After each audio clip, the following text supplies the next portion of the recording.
Noruega, siglo VIII después de Cristo. De estas costas surgirá uno de los pueblos guerreros más temidos de la historia, el de los vikingos. Los han llamado los ángeles del infierno de la Edad Media, y durante 300 años su dominio se extendió por Europa, Oriente Próximo e incluso llegó a América. Pero quiero saber cómo y por qué lo hicieron y en qué residía su superioridad. Me llamo Terry Shepard. Soy un boina verde que ha realizado misiones de combate y adiestramiento en todo el mundo. Soy parte de una antigua estirpe de soldados de élite curtidos en batalla. Y el único modo de conocer sus armas y tácticas es probarlas yo mismo. Ahora voy a investigar cómo eran los guerreros vikingos. Guerreros. Terror vikingo. Los vikingos. Durante siglos, esos guerreros noruegos arrasaron Europa. Fueron los guerreros más temidos y odiados de su época. Los han calificado de piratas, saqueadores y paganos. Pero yo quiero saber cómo eran en realidad, cómo y por qué luchaban. Siglo VIII después de Cristo. Es el inicio de la época vikinga, pero no hay ni un solo estado vikingo. En lugar de ello, la Noruega actual es un mosaico de pequeños reinos. El motivo, la geografía. Noruega tiene más de 24.000 kilómetros de costa. Profundos fiordos dividen el paisaje y hacen difícil la unificación. Por tanto, antes de que puedan dominar la región, los vikingos tendrán que prepararse luchando entre sí. Y donde mejor pueden enfrentarse es en el mar.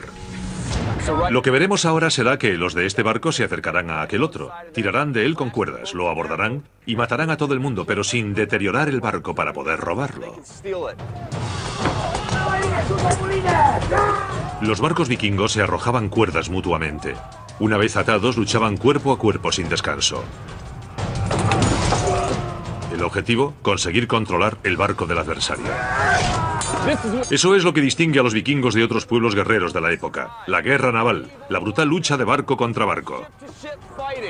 Impresionante. Phil Burzen es experto en combate cuerpo a cuerpo y en combate naval vikingo. Ya veo que esto es muy distinto al combate en tierra. Sí, tenemos esto en medio, el agua, y también la borda del barco.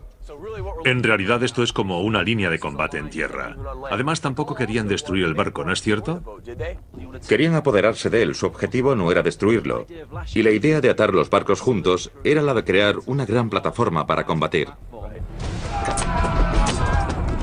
Y esa plataforma de combate muchas veces consistía en cientos de barcolongos vikingos atados juntos como un enorme campo de batalla flotante. Hacía falta ímpetu y equilibrio. Y les aseguro que en un campo de batalla mojado y flotante, ninguna de las dos cosas es fácil. Si pierdo el equilibrio, entonces me atacas. Es todo cuestión de coordinación y precisión. Por ejemplo, si pones el pie en la borda para tener ventaja sobre mí, no tengo más que herirte en el pie. Y en cuanto me hieras en el pie, no podré hacerte nada. Intentarás atacarme, pero lo malo es que si avanzas demasiado con el brazo para atacarme, puedo volver a herirte de nuevo. Podré herirte yo, o algún otro puede cortarte la mano. Todos buscan los puntos descubiertos. Buscan la cara, las manos y los pies. Buscan una ventaja, una posición mejor, un sitio desde el que adelantarse y matarte. Como boina verde me he adiestrado en todo tipo de combate cuerpo a cuerpo. Y lo esencial es ganarle terreno al adversario. Pero para lograrlo en un barco, hay que ser más paciente y preciso. Noto cómo se mueve el barco bajo mis pies, así que tengo que contar con eso. Y si logro espacio libre de nuevo, cruzo al otro barco y ataco. Ahora tú y yo peleamos muy cerca. Hemos pasado de pelear a cierta distancia y ahora me domina. Saca el cuchillo y estoy perdido. Hemos pasado de combatir con espada a hacerlo de cerca y con cuchillos. Es todo muy rápido. Tenían que dominar todo tipo de combate. No hay espacio, se combate muy cerca, pegados por completo. Estamos en un barco, no hay escapatoria. Estamos rodeados de gente luchando. Cualquier cosa puede usarse como arma. Está claro que tenían gran pericia porque no hay margen de error. Debían atacar lo más rápido posible y matar al adversario. Y tenían que hacerlo rodeados de otros combatientes. No había terreno firme, la cubierta se movía y todo era un caos, un tipo de combate muy duro. Los vikingos aprendieron esas tácticas de combate luchando entre sí en las brutales guerras entre sus pueblos. Imagínense esas aguas llenas de cientos o miles de navíos de guerra atados entre sí, creando un enorme campo de batalla flotante. Los vikingos dominaban ese tipo de combate naval, pero también dominaban el ataque rápido por sorpresa. ¿Y cuál era la clave en esos ataques? El barcolongo vikingo. El barcolongo era esencial en la cultura guerrera vikinga, y el motor de ese barco eran estos hombres, los remeros. Ahora que lo hago veo que el truco está no en aplicar fuerza, sino en ir al ritmo del remero que tienes delante. Así que me está costando un poco.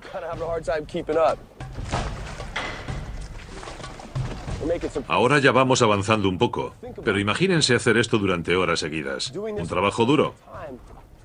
E imaginen hacerlo con lluvia, frío y durante días y días. Eso nos da una idea de lo duros que tenían que ser esos hombres.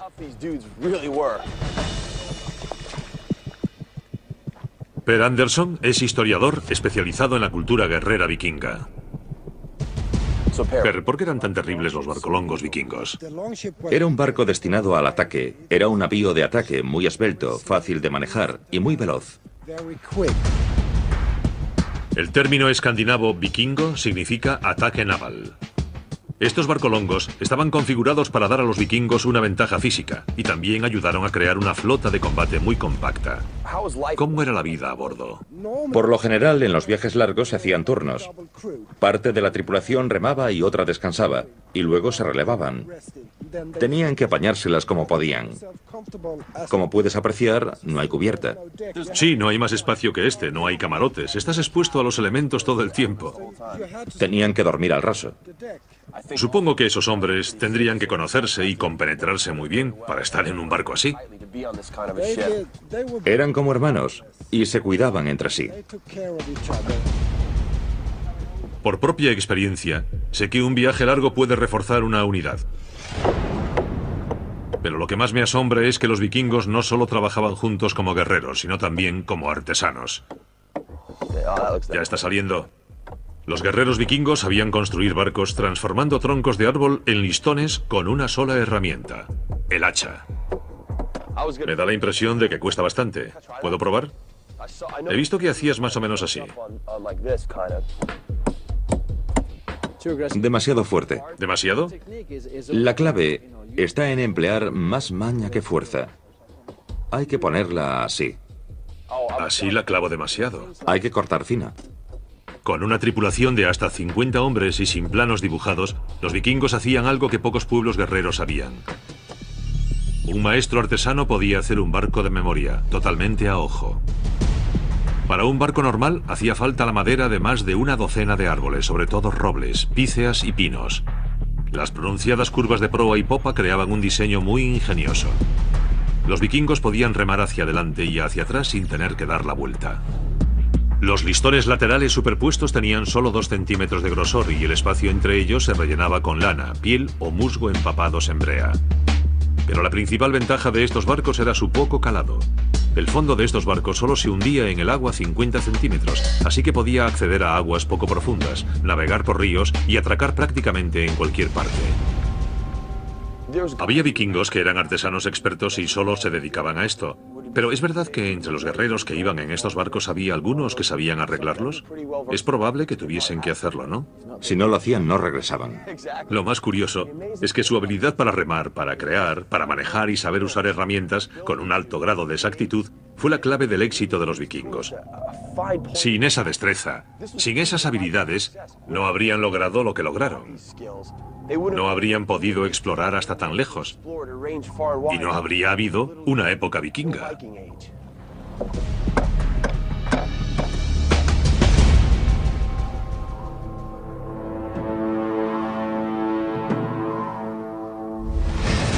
A finales del siglo VIII, los estados vikingos de toda Escandinavia se han especializado en la guerra naval y en la construcción de barcos de guerra. Y han llegado a un punto crítico. Ya están preparados para extenderse más allá de estas costas.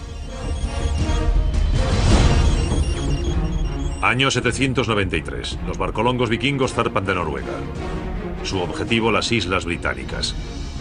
Los navíos cargados con cientos de guerreros vikingos atracan en Lindisfarne, Inglaterra, y saquean brutalmente el monasterio que hay allí. Roban o destruyen objetos cristianos y asesinan a los monjes desarmados. La noticia del brutal ataque corre como la pólvora por toda la Europa cristiana. La época de los vikingos ha llegado. Y nadie sabe hasta dónde llegaría su poder. El dominio del terror vikingo había empezado. Antes de que termine, Europa será invadida por grupos de feroces guerreros vikingos y surgiría un rey que los uniría bajo una sola bandera.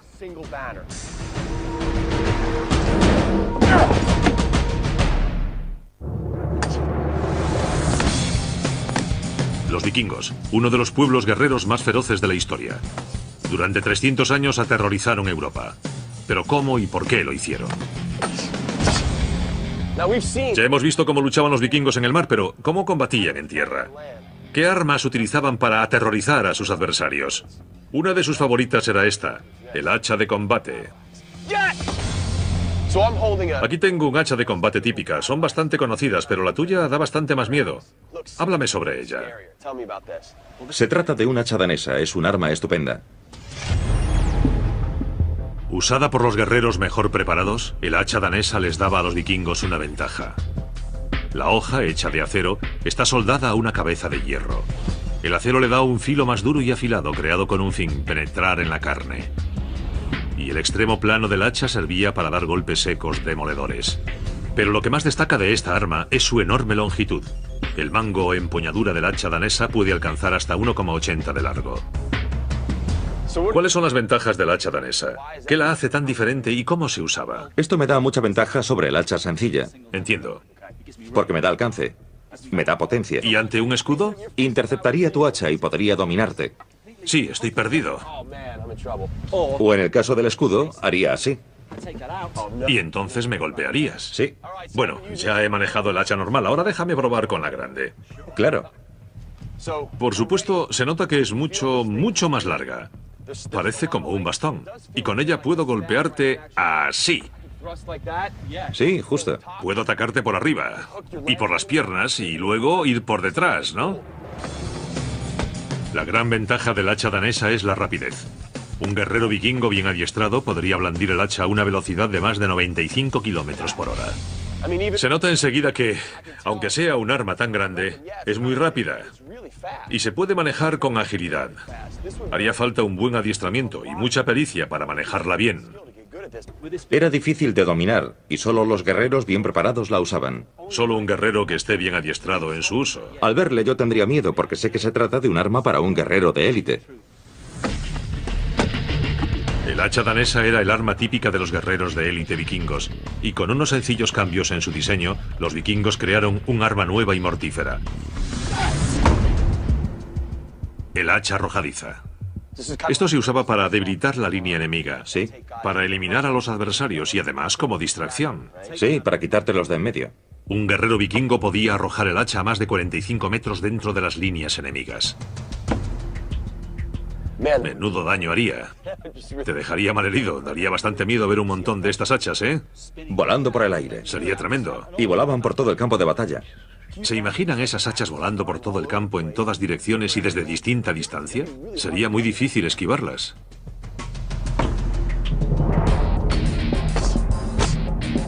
Manejasen el hacha arrojadiza, la danesa o la sencilla, los guerreros vikingos perfeccionaron su diseño y su uso en combate. Lo más curioso del hacha es que en realidad tiene aspecto de arma muy primitiva, pero no lo es. Pueden emplearse técnicas diversas para sacarle todo el partido, y ahí residía su éxito en que no servía solo para asestar machetazos, usaban tácticas y sabían muy bien cómo matar a alguien con esto. Durante la época vikinga, empezaron a surgir sociedades de guerreros de élite por toda Escandinavia. Su objetivo, enseñar a los jóvenes guerreros a combatir con estas armas. Y si un joven guerrero lograba dominar las técnicas de combate, entraba a formar parte de la sociedad guerrera vikinga, y haciéndose un corte en la mano, mezclaba su sangre con la de sus nuevos hermanos. He aquí una muestra de un antiguo juramento con sangre. Se cree que esos soldados profesionales realizaban una ceremonia muy similar a esta, para jurar lealtad a su hermandad vikinga.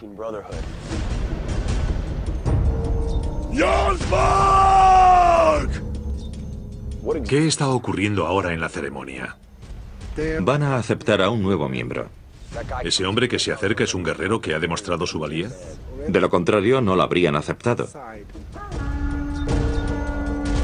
Para lograr la admisión, un nuevo guerrero tenía que ganar un duelo con uno de los miembros, una muestra de fuerza, agilidad y el favor divino. Oigo que invoca a los nombres de los dioses. ¿Qué significado tiene eso?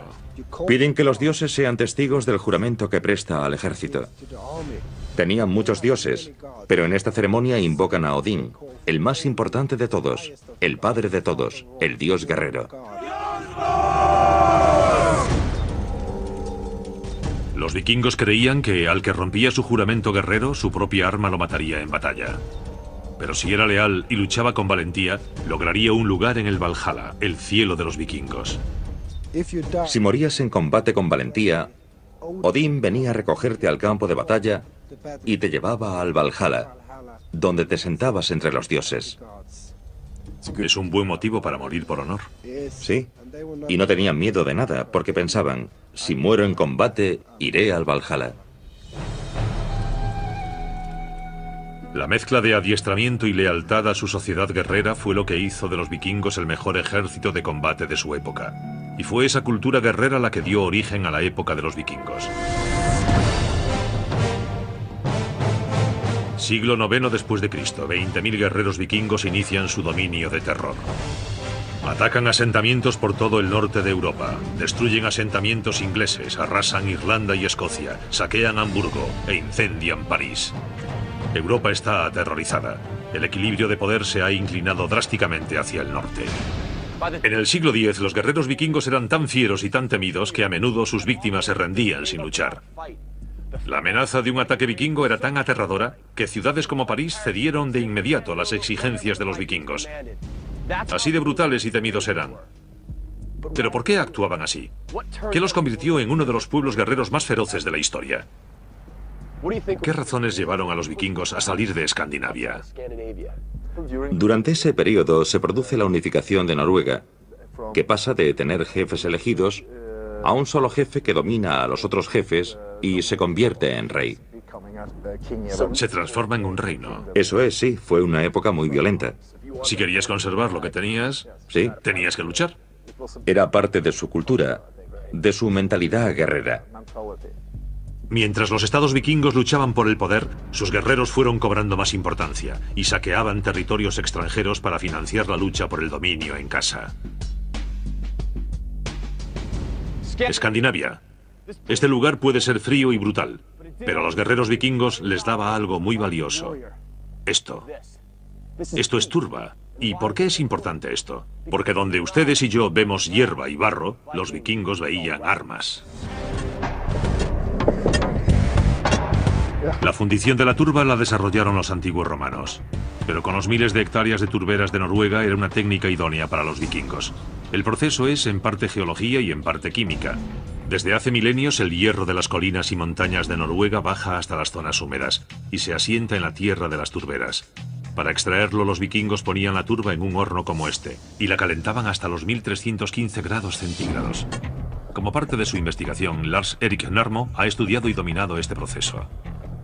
Oye, Lars, en el horno has metido musgo de turba de un pantano, ¿no es así? Sí, ¿Cuánto tiempo lleva en el horno? unas 5 o 6 horas. Ya debe de haber una pelota dentro. La atmósfera del horno es rica en monóxido de carbono.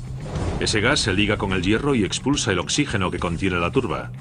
Lo que queda es un hierro más elemental y puro. ¿Lo ves? Es una pieza muy grande. Es verdad. Se trata de un gran trozo de metal fundido. Se ha creado gracias al calor del horno. Con el calor se desprenden las impurezas y se quema el oxígeno. Esa es la clave del buen hierro. Hay que extraerle el oxígeno para que adquiera su forma más pura. Creo que ya está. ¿Ya está? Sí, así es. Estupendo. Fíjense. Pero esto es solo el primer paso. Bueno, vamos allá. A continuación, los vikingos cogían el trozo de metal puro y lo trabajaban en una forja. Estupendo. Ahora lo calentaremos aún más y luego lo golpearemos para sacarle las impurezas. Cuidado. Échate a un lado. ¿Lo golpeó despacio? Sí, despacio. Ya veo. ¿Sigo? Un poco más fuerte. Está bien. Esto es estupendo. Noto cómo se comprime. ¿Ahora vuelve al fuego? Sí. Y se repite lo mismo, ¿no? Sí, hay que hacerlo unas 40 o 50 veces. Todas esas veces hay que coger el trozo de hierro, darle con el martillo y hay que darle correctamente cada vez, porque si lo haces mal hay que empezar de nuevo. Y luego, cuando el trozo está ya más sólido, puedes empezar a golpearlo con más fuerza. Ya puede trabajarse un poco más. ¿Oyen ese sonido? Suena más a metal, ¿no? Sí. Es la primera vez que suena como cuando se golpea un trozo de metal. ¿Sabes a qué me refiero? O sea que la cosa va bien, ¿eh? Sí. Lo que hago es comprimir el hierro, lo hago más fuerte y lo purifico librándolo de los elementos sobrantes. ¿Quién iba a decir que podría obtenerse un trozo de metal puro de un puñado de turba que puedes encontrar en el fondo de un pantano aquí en Noruega? Es de un ingenio increíble. ¿Quién iba a pensar que de eso podía extraerse hierro para hacer armas? Es asombroso. Esta técnica fue esencial para la cultura guerrera vikinga porque les permitió usar los recursos naturales limitados de Escandinavia para hacer sus armas especializadas, las armas que usaron para conquistar y aterrorizar a los pueblos extranjeros.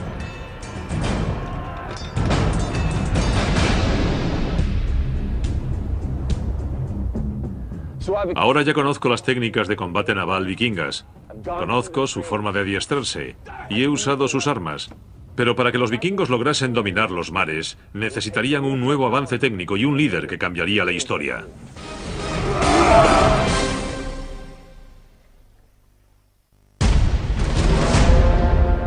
Estoy investigando el mundo de los guerreros vikingos. Quiero saber cómo logró tener tal prevalencia un pueblo tan aislado y cómo venció en la batalla de Maldon. Siglo X después de Cristo. El dominio vikingo está en su apogeo. Los asentamientos y ataques vikingos llegan hasta el Mediterráneo, donde incluso atacan Constantinopla.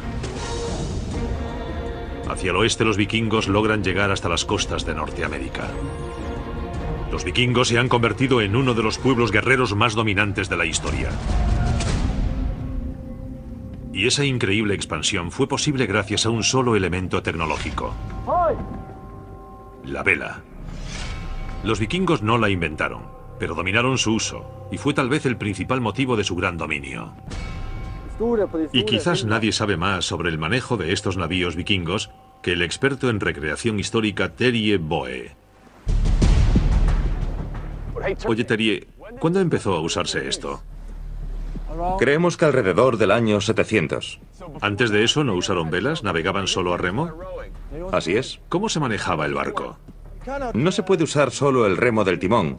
La vela controla el barco. Lo que hace es usar dos cuerdas guía para llevar la vela en la dirección que quiere y captar el viento.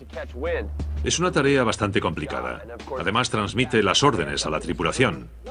Ellos las oyen, las repiten y así todos saben qué deben hacer y lo hacen. Durante la época vikinga, la vela valía más que todo un barco. Se hacía de lana o de lino y se cubría con grasa de animal para protegerla de los elementos. Iba acoplada al barco mediante un complejo dispositivo de cuerdas que requería gran pericia dominar. Acaba de aumentar el viento. Sí, el viento ha aumentado. ¿Puedo hacer algo? Sí, ayúdame. Vale, te echo una mano. Sí, el viento ha aumentado ahora y viramos.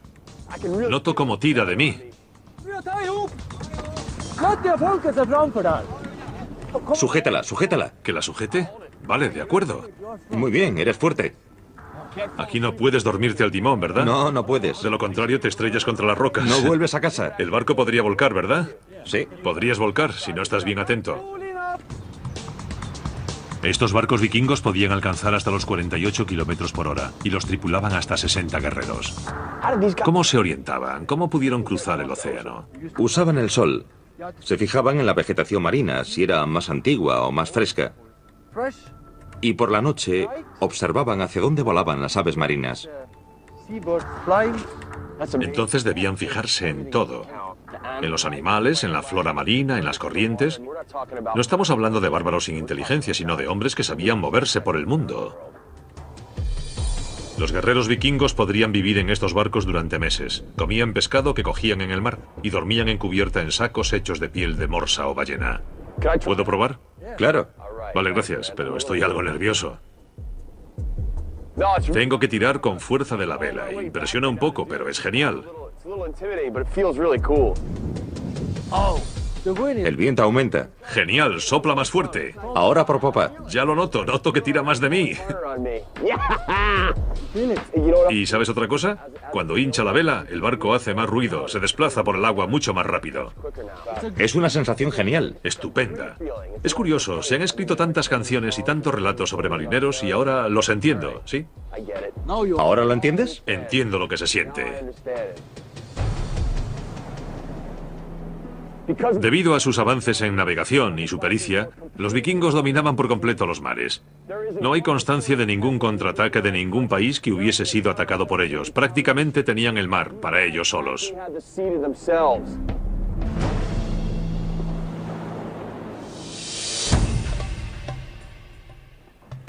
Ya hemos visto las armas que los vikingos usaban en combate, pero ¿cómo se protegían?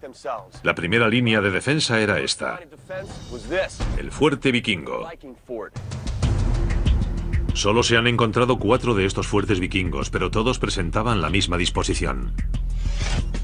Construidos en un círculo perfecto, los fuertes alcanzaban entre 109 y 237 metros de diámetro. El perímetro lo formaba un montículo de tierra, reforzado con madera y rodeado por un foso. Dentro había casas comunes en una disposición perfecta. En cada fuerte había establos, talleres e incluso un cementerio. Estos fuertes eran en esencia aldeas fortificadas, y en ellos podían vivir hasta 6.000 guerreros durante años. El fuerte protegía a los vikingos en conjunto, pero ¿qué protección llevaba cada guerrero en batalla? Cuando pensamos en los vikingos, pensamos en esto: el casco. El casco vikingo presentaba varias formas y estilos. Así que le he pedido al experto Phil Burzen que me hable de alguno de ellos. Es típico que al pensar en los vikingos y sus cascos, uno se los imagine con esos cascos con grandes cuernos, pero no eran así, ¿verdad? No, en absoluto. Es una imagen que procede de ilustraciones victorianas, de recreaciones románticas. ¿Es solo un mito? ¿Los vikingos nunca usaron cascos con cuernos? En absoluto. En realidad, el casco vikingo era bastante práctico. Hechos de piezas de acero o de hierro remachadas a mano, los cascos podían pesar más de 4 kilos. La mayoría tenía una costura superior que ayudaba a amortiguar los golpes. Solían añadirle cota de malla o argollas para proteger el cuello y los hombros. Una máscara servía para proteger la cara y la nariz del guerrero, y le daba una apariencia más temible en la batalla. Pero la forma y el estilo del casco vikingo variaba mucho dependiendo de la región y de la época. ¿Me los enseñas, Phil? Sí, en primer lugar tenemos este. Tiene un aspecto bastante feroz. Es de comienzos de la época vikinga. Probablemente sería el casco de algún jefe. Déjamelo ver. Pesa muchísimo. ¿Puedo ponérmelo? Claro. Estoy acostumbrado al casco de Kevlar moderno, pero nunca me he puesto uno de acero. Caramba. Encaja perfectamente. Sería aterrador ver acercándose a cientos de guerreros, tal vez miles, con estos cascos. Parecerían como un ejército de monstruos. Sí, les daría un aspecto más bien inhumano, incluso como de dioses. Pero la principal función de estos cascos era la de proteger, así que le he pedido a Phil que me ayude a probarlos. Es la primera vez que me van a dar con una espada en la cabeza, así que veremos qué pasa. Venga, estoy listo, ya. La verdad es que no me ha dolido. Ha sido un golpe fuerte y ha hecho bastante ruido, pero estoy totalmente ileso. Ha estado bien, el golpe no lo ha traspasado, así que servía para intimidar y para proteger. Veo que ahí tienes otros distintos, ¿eh? Sí. A medida que el pueblo vikingo fue creciendo, necesitó equipar a más guerreros, así que el casco se hizo más sencillo, básico, menos adornado y más práctico. Y cuando los vikingos conquistaron tierras extranjeras, también adoptaron nuevos estilos. A este le veo una clara influencia oriental. Es un casco muy interesante porque tiene influencia asiática. Claro. Lo adoptaron los vikingos y lo usaban los varegos. Los varegos protegían al soberano del Sacro Imperio Romano de Oriente en Constantinopla. Es estupendo que los vikingos exportasen su cultura a otros pueblos, pero que también adoptasen novedades técnicas ajenas e incluso tal vez tácticas de combate y que las adaptasen. Es probable que incluso las mejorasen. Pero el misterio del dominio vikingo no fue solo cosa de armas y herramientas. También necesitarían un líder. Tras 200 años del inicio de la época vikinga, en Noruega predomina la agitación política, pero un nuevo heredero al trono cambiaría la situación. Se trata de Olaf Tryggvason, el bisnieto del primer rey de los noruegos. De niño lo habían capturado sus enemigos y había pasado la niñez esclavizado. Pero al cumplir 18 años es liberado y se convierte en uno de los guerreros vikingos más famosos de su época. Su destino, unir toda Noruega en un solo reino.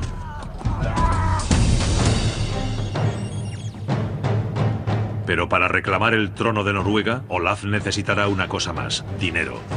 Así que pone su mira en Inglaterra. Con una flota de 93 barcos y 4.000 hombres emprende una típica campaña vikinga de invasión. El objetivo de Olaf, la costa de Inglaterra, y en concreto la cercana Casa de la Moneda. Olaf espera conquistar y saquear esa zona fácilmente, pero lo que no sabe es que tendrá que librar la gran batalla de su vida.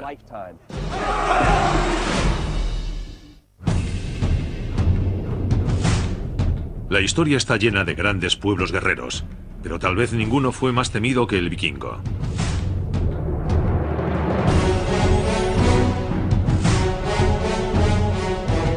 ...991 después de Cristo, el guerrero vikingo Olaf Tryggvason tiene en mente unificar Noruega. Para financiar su empresa saquea las islas británicas. Con 93 barcos y 4.000 hombres, arrasa Folkestone, Sandwich e Ipswich, y luego se dispone a conquistar Maldon. 10 de agosto. Olaf lleva su flota vikinga por el río Blackwater con el objeto de saquear la Casa de la Moneda de Maldon. Pero la costa de Maldon es demasiado pantanosa para el atraque, así que Olaf ordena que su ejército desembarque en una pequeña isla cercana a la costa. Y aquí Olaf y sus hombres se prepararán para la batalla, pero no será fácil. Para ganar esa batalla no pueden usar sus técnicas de combate naval ni un ataque sorpresa. Los vikingos han perdido su mayor ventaja. Ahora tendrán que luchar en tierra.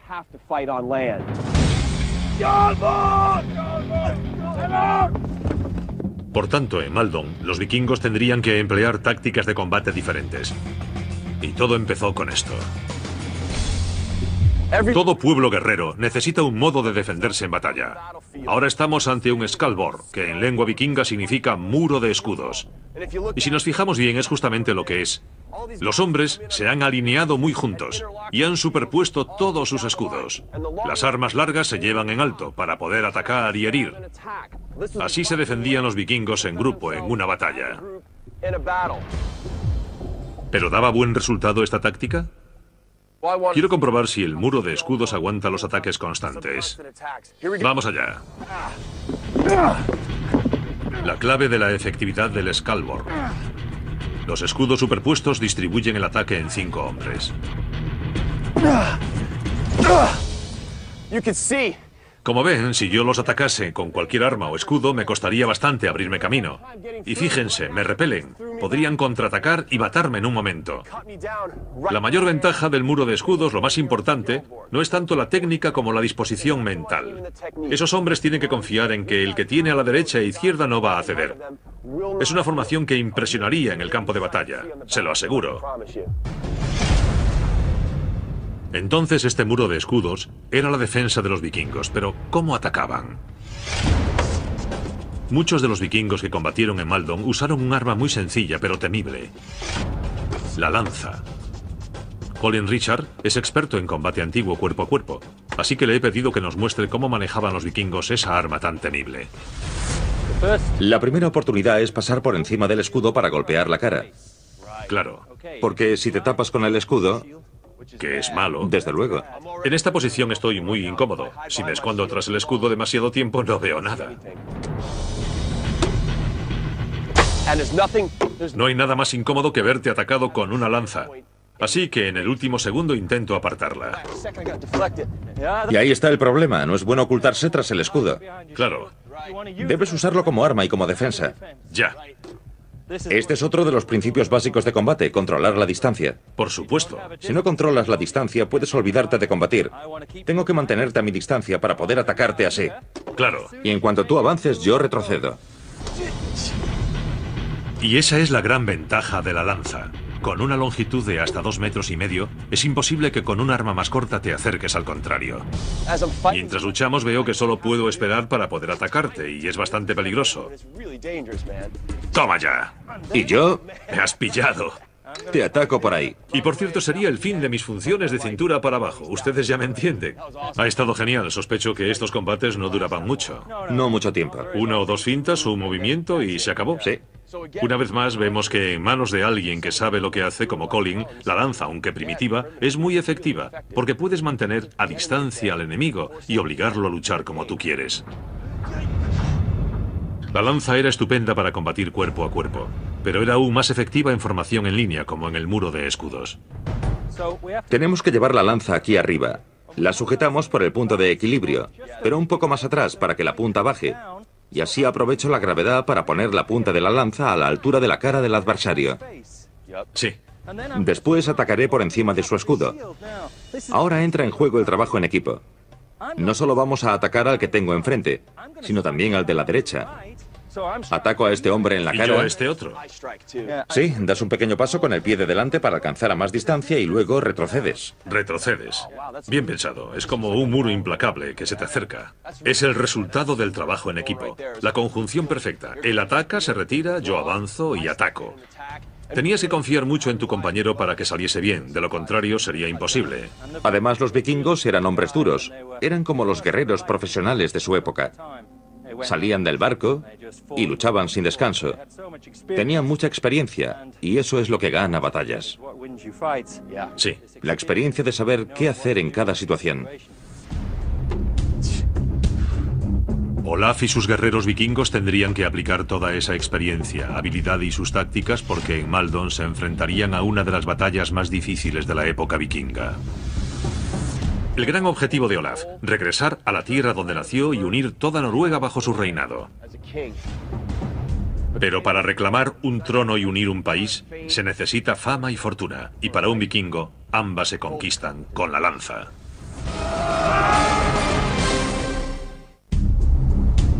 Los vikingos fueron uno de los pueblos guerreros más temidos y triunfantes de la historia. Pero en la batalla de Maldon, Olaf Tryggvason y sus guerreros se enfrentarían a su batalla más importante.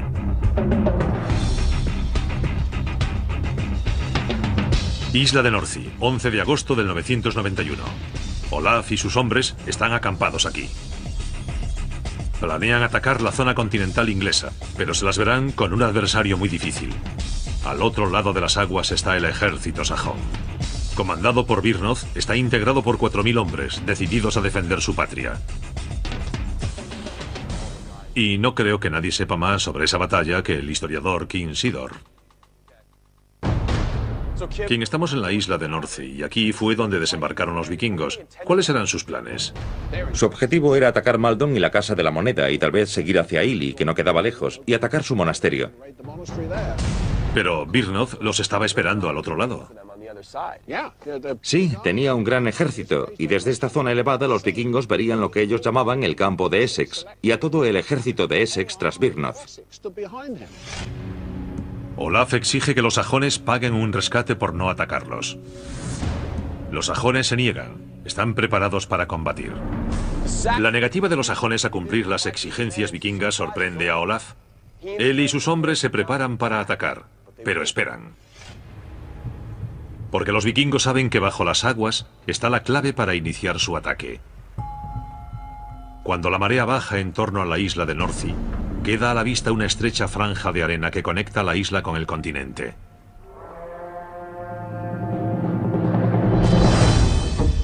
Olaf está impaciente por iniciar el combate, así que ordena que sus hombres avancen. Pero el pasillo es estrecho, solo permite el paso de pequeños grupos de guerreros a la vez. Pese a todo, los vikingos avanzan hacia el ejército sajón. Imagínense estar entre los primeros vikingos que cruzan el pasillo hacia las fuerzas enemigas. Lo más extraordinario de los vikingos es que esos hombres se habrían ofrecido voluntarios para hacerlo. Sobreviviesen o muriesen, a luchar por su rey serían recordados para siempre. Los sajones tienen a los vikingos en una posición vulnerable, atrapados en el pasillo. Pero Olaf y sus hombres se enfrentaron a esa dificultad al clásico estilo vikingo, yendo directos al combate. No dudaban, no negociaban ni nada de eso. No negociaban. Directos al combate. Al asunto. Y eso hizo retroceder a los ingleses, lo cual daría a los vikingos la oportunidad de que cruzasen más hombres suyos. Y cubrirían los huecos. Sí, sería un combate sangriento, eso seguro. Los guerreros vikingos hicieron retroceder a los sajones y formaron un muro de escudos en tierra. Se preparan para entablar batalla. Recordemos que los vikingos no esperaban encontrar ese tipo de resistencia, pero son vikingos, nunca retroceden y nunca piensan que van a perder. Así que cruzan el pasillo y se alinean. Y aún antes de acabar de formarse, alguien sale de la línea anglosajona y arroja una lanza. Es el típico símbolo que marca el inicio del combate. Y se lanzan. Se ataca con lanzas, se arrojan hachas, así que no solo puede matarte el que tienes delante, sino que el de la derecha e izquierda también son una amenaza. Y llueven armas. Es el caos. Los vikingos logran romper la formación enemiga y obligan a los sajones a luchar en pequeños grupos. La batalla se convierte en brutal combate cuerpo a cuerpo. Ahora estamos en medio de un combate cuerpo a cuerpo. Nos atacan con hachas. La violencia es extrema. Es el modo de combate más brutal que existe. Los vikingos lo dominaban, los anglosajones también, y además están defendiendo su territorio, así que la lucha es encarnizada. Los vikingos blanden el hacha, en pasadas, con golpes. Imagínense esta arma frente a uno, daría un miedo terrible. Y los vikingos sabían aprovecharlo. No solo eran expertos en manejar el arma, también sabían que el miedo podía dominar a su enemigo. Es una batalla sangrienta. Los vikingos y los sajones están muy igualados, pero entonces ocurre algo inimaginable para los sajones. Su líder, Birnoth, resulta herido en el combate y lo decapitan ante sus ojos. Los soldados rasos de su ejército ven que su caballo se va del campo de batalla y emprenden la huida. Tras la muerte de Birnoth, la élite sajona cierra filas en torno a su cadáver y lucha hasta el último hombre. Eso dice mucho del carácter guerrero de ambos bandos. Los sajones defendieron su territorio hasta el último hombre, y los vikingos no se rindieron, no mostraron temor y vencieron a su enemigo. Al terminar la batalla, Olaf y sus vikingos fueron los vencedores. Es la primera victoria vikinga en suelo inglés en más de 100 años. Reconociendo la amenaza, el rey de Inglaterra paga a Olaf 10.000 libras a cambio de que prometa no atacar Londres. Los reyes vikingos sobreviven gracias a las conquistas extranjeras. Olaf había cruzado el mar con unos cuantos hombres y librado una batalla tremenda, y había regresado con un tesoro. Y con eso le bastó para tomar el control y crear un Reino Unido. Así es. Armado, con dinero y las leyendas de sus conquistas, Olaf regresa a Noruega y une todo el país bajo su mandato. Pero su gobierno duraría poco. Después de 3 años de reinado, Olaf lleva a sus guerreros a combatir a Svolder. Su ejército sufre una enorme derrota, pero en vez de rendirse, Olaf lucha hasta el fin. Al final, acaba saltando desde su barco al mar, prefiriendo morir al estilo de los guerreros vikingos, con honor. Un siglo después, Escandinavia está gobernada por reinos mayores y más pacíficos, y se convierte al cristianismo. La época vikinga se ha terminado. Para los guerreros modernos como yo, los logros de los vikingos serán siempre legendarios. Pero ahora, lo que más me asombra de esos guerreros es su espíritu. Los vikingos creían que su muerte estaba predestinada, que nada podía cambiar su momento ni el lugar, así que para ellos lo más importante era vivir, luchar y morir con valentía. Ese espíritu también los hizo artistas, artesanos y exploradores excepcionales. Dicen que la época vikinga duró unos 300 años, pero si le preguntan a cualquier guerrero actual, les dirá que jamás se fueron.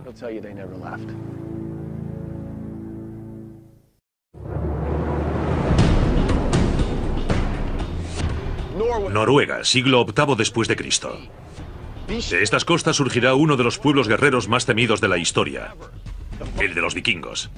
Los han llamado los ángeles del infierno de la Edad Media, y durante 300 años su dominio se extendió por Europa, Oriente Próximo e incluso llegó a América. Pero quiero saber cómo y por qué lo hicieron y en qué residía su superioridad. Me llamo Terry Shepard.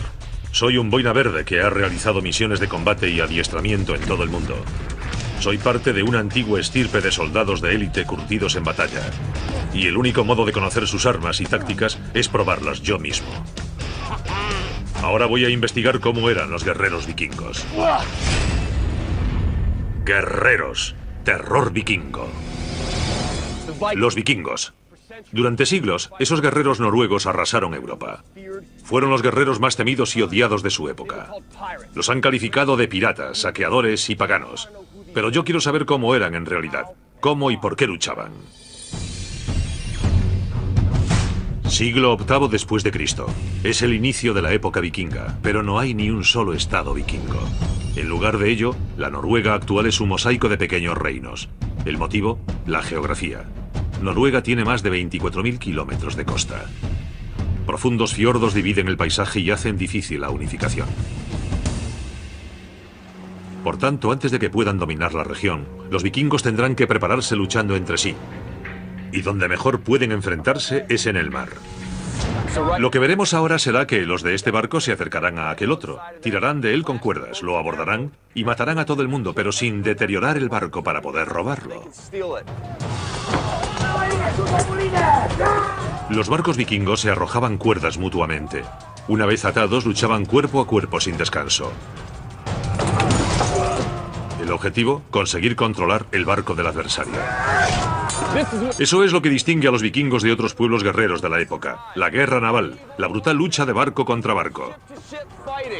Impresionante. Phil Burzen es experto en combate cuerpo a cuerpo y en combate naval vikingo. Ya veo que esto es muy distinto al combate en tierra. Sí, tenemos esto en medio, el agua. Y también la borda del barco. En realidad esto es como una línea de combate en tierra. Además tampoco querían destruir el barco, ¿no es cierto? Querían apoderarse de él, su objetivo no era destruirlo. Y la idea de atar los barcos juntos era la de crear una gran plataforma para combatir. Y esa plataforma de combate muchas veces consistía en cientos de barcolongos vikingos atados juntos como un enorme campo de batalla flotante. Hacía falta ímpetu y equilibrio. Y les aseguro que en un campo de batalla mojado y flotante, ninguna de las dos cosas es fácil. Si pierdo el equilibrio, entonces me atacas. Es todo cuestión de coordinación y precisión. Por ejemplo, si pones el pie en la borda para tener ventaja sobre mí, no tengo más que herirte en el pie. Y en cuanto me hieras en el pie, no podré hacerte nada. Intentarás atacarme, pero lo malo es que si avanzas demasiado con el brazo para atacarme, puedo volver a herirte de nuevo. Podré herirte yo o algún otro puede cortarte la mano. Todos buscan los puntos descubiertos. Buscan la cara, las manos y los pies. Buscan una ventaja, una posición mejor, un sitio desde el que adelantarse y matarte. Como boina verde me he adiestrado en todo tipo de combate cuerpo a cuerpo. Y lo esencial es ganarle terreno al adversario. Pero para lograrlo en un barco, hay que ser más paciente y preciso. Noto cómo se mueve el barco bajo mis pies, así que tengo que contar con eso. Y si logro... El barcolongo era esencial en la cultura guerrera vikinga, y el motor de ese barco eran estos hombres, los remeros. Ahora que lo hago veo que el truco está no en aplicar fuerza, sino en ir al ritmo del remero que tienes delante. Así que me está costando un poco.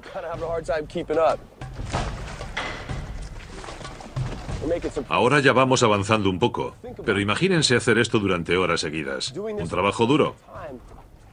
E imaginen hacerlo con lluvia, frío y durante días y días. Eso nos da una idea de lo duros que tenían que ser esos hombres.